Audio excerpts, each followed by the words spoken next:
doing some health research recently, truth being told, when you are getting older, it's important to start to look how you can live a healthy life, right? I've been taking some health classes recently, especially to modify what we eat and how we eat and all of that. So some of the research that I come across these days is men having a lot of issues with their prostrate. I mean, it's important as a man, right? This is not the time to hide anything for your wife. I know that many men feel masculinity and don't want to talk to their wife about what is going on, but that's dangerous. So it's important to discuss with your wife whenever you notice anything in your body, right?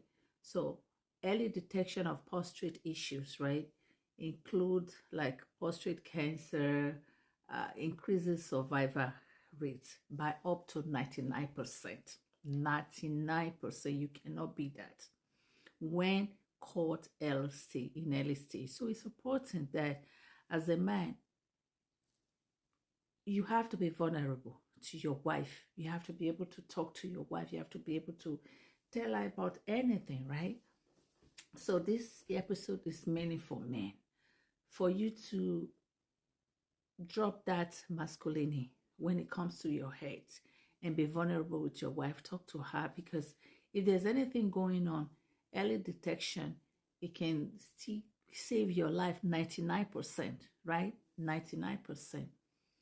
So most people that are coming down with prostate cancers, it's either they're ashamed or don't know what to do. So this episode is for you, for the women and for the men, to make sure that your husband is going to see the urologist, seeing the PCP, and then referring them to see a urologist.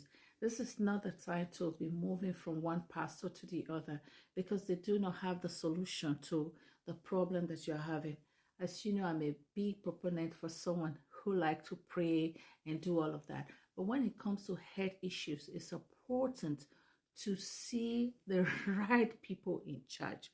So on today's episode, I just want to encourage men to be vulnerable with their wife and talk to their wife, whatever it is their answer. You're going to watch this.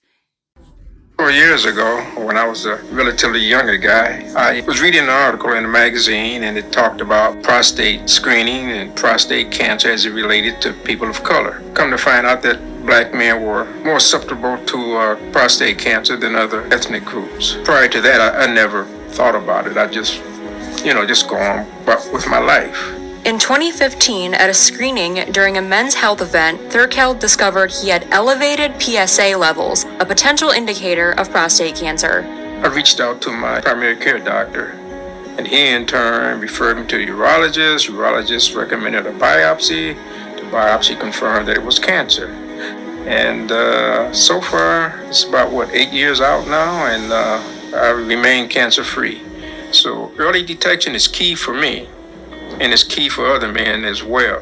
Don't let fear or pride stop you from living a healthy life.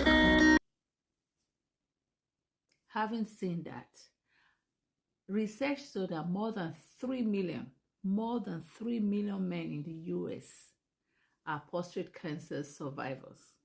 They are prostate cancer survivors.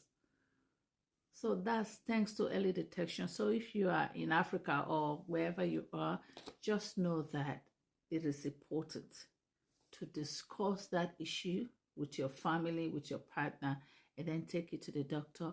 It's not to be running from one church to the other.